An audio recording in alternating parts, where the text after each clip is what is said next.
Selamat siang para netizen dimanapun kita berada. Salam inspirasi bagi kita semua. Ya, top begitu ya. Sekarang PKS ya akan bertemu dengan Caimin ya dan akan mendeklarasikan bareng Nasdem dan PKB di situ begitu. Sangat luar biasa.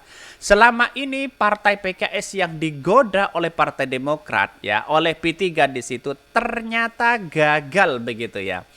Inilah yang kemudian ya kurang apa coba PKS ditawarkan ini, ditawarkan itu, mau keluar, mau ini begitu kan ya, digoda begitu. Tapi PKS untung tidak tergoda sama sekali. Ini masalah receh bos katanya begitu ya. PKS harus introspeksi diri bos begitu kan. Ini berkoalisi demi rakyat begitu kan. Kira-kira seperti itu begitu ya. Coba kalau Partai Demokrat demi apa begitu? Apakah demi rakyat? Apakah demi AHY? Kan begitu logikanya begitu. Kalau kita bolak-balik seperti ini begitu. PKS sangat luar biasa sekali begitu kan. Menjunjung tinggi asas apa yang ia inginkan oleh rakyat. Inilah sebagai contoh ya partai yang kemudian ya berkembang saat ini. Saya kira PKS akan berlaju di parlemen sangat luar biasa eksisnya begitu kan ya. Karena yang dibutuhkan itu koalisi itu adalah membangun rakyat bersama-sama, bukan soal siapa capres cawapres. Bukan berarti ya PKS lemah, bukan berarti apa yang didorong cawapres dari PKS itu lemah, tidak begitu kan. Karena memang tahu diri bos katanya begitu ya. Sangat menarik begitu kan. Saya yakin P3 dan Demokrat akan sakit hati begitu ya.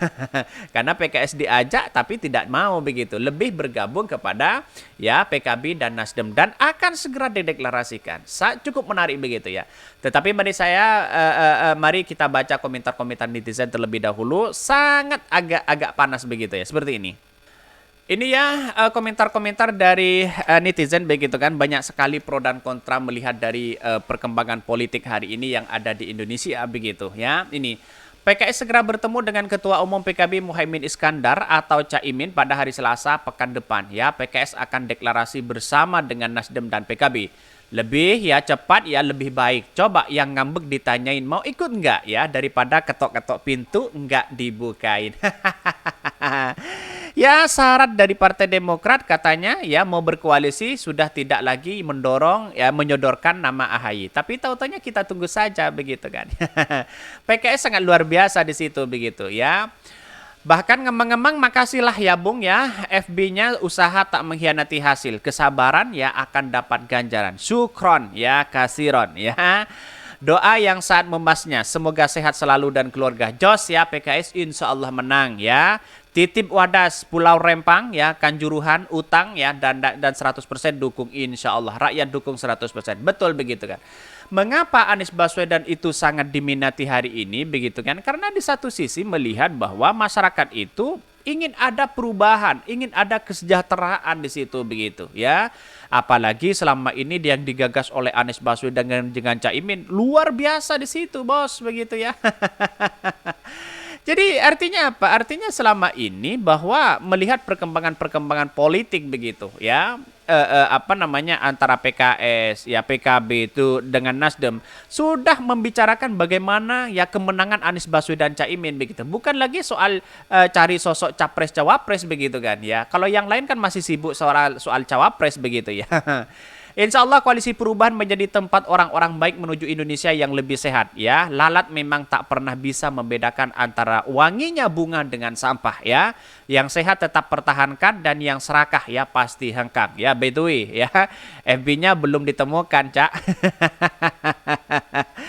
Jadi ini yang menjadi catatan penting bahwa bravo lah ya untuk Anies Baswedan ya, untuk Caimin di situ begitu ya. Karena pada akhirnya ini yang sangat solid luar biasa. Saya kira kalau satu putaran saya kira receh lah bagi Anies Baswedan untuk memenangkan ini begitu kan. Karena di putaran kedua pasti ya antara pertarungannya antara Prabowo dengan Anies Baswedan di situ begitu. Kita tunggu saja bagaimana begitu ya. Kalau Pak Ganjar kan sudah jelas di depan mata kalah begitu kan. Jadi pada hakikatnya kalau saya pribadi begitu menganalisa seperti itu begitu ya, Anies Baswedan akan gampang untuk memenangkan satu putaran ya. Ini sangat mudah begitu. Tunggu saja begitu ya. Ketika nanti PKB terus kemudian Nasdem terus kemudian PKS bersatu, insya Allah ada kemenangan yang sangat luar biasa. Tetapi mari kita baca terlebih dahulu beritanya seperti ini. Ini beritanya PKS bertemu Caimin Selasa ya, rancang deklarasi bareng Nasdem dan PKB. Wah, luar biasa ini bos ya, kata si Abu Bakar ini begitu ya. PKS segera bertemu dengan Ketua Umum ya PKB Muhaimin Iskandar atau Caimin pada hari Selasa pekan depan. PKS akan deklarasi bersama dengan Nasdem dan PKB ya. Bahkan insya Allah Selasa ini kami jumpa, kata Sekjen DPP PKS ya Habib Abu Bakar Al-Habsyi di Jakarta ya. Abu Bakar pengungkapan pertemuan tersebut juga akan dihadiri oleh perwakilan dari Partai Nasdem. Menurutnya ketika partai berencana membuat deklarasi bersama. Bertemu dengan Nasdem juga, 3 partai Nasdem, PKS, dan PKB akan kami ya rencana deklarasi bersama. Imbuhnya ya, Anies Caimin sudah dideklarasikan sebagai pasangan Capres-Cawapres untuk Pilpres di 2024. PKS sendiri telah menyatakan tetap mendukung Anies Baswedan.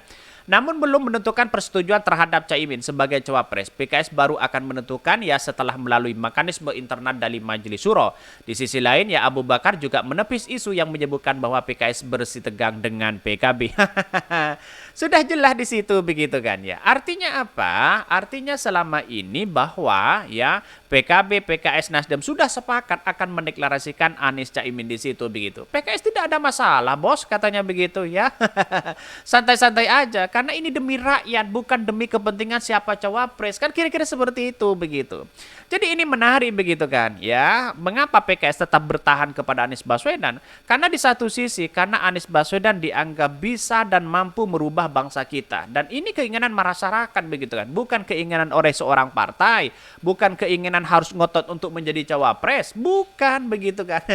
Inilah satset dari PKS begitu kan. Tidak lama-lama dia menentukan sikap begitu kan ya. Ketika katanya ya bersitegang dengan PKB, tentunya tidak begitu kan ya. Dia cepat mengambil keputusan, cepat begitu kan. Suka ya dengan partai PKS seperti ini begitu kan. Karena apa? Karena di satu sisi mengambil keputusan Dewan Syuro itu cepat begitu kan ya. Mungkin tidak nyampe 1 bulan. Coba bayangkan kalau Partai Nasdem begitu, berbulan-bulan mereka begitu ya. Ya, tunggu saja nanti bagaimana bertemu dengan Ibu Megawati, bertemu dengan ya dengan Prabowo. Kita tunggu saja di situ ya.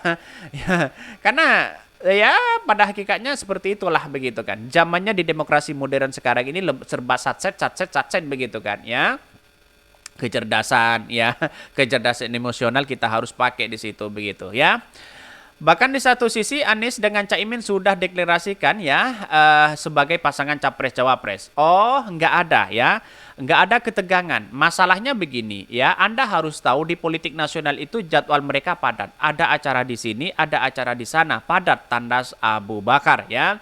Ini kan sudah jelas dikomunikasikan begitu kan bahwa PKS ya akan mendeklarasikan bersama PKB dan Nasdem. Ini sangat luar biasa sekali begitu ya.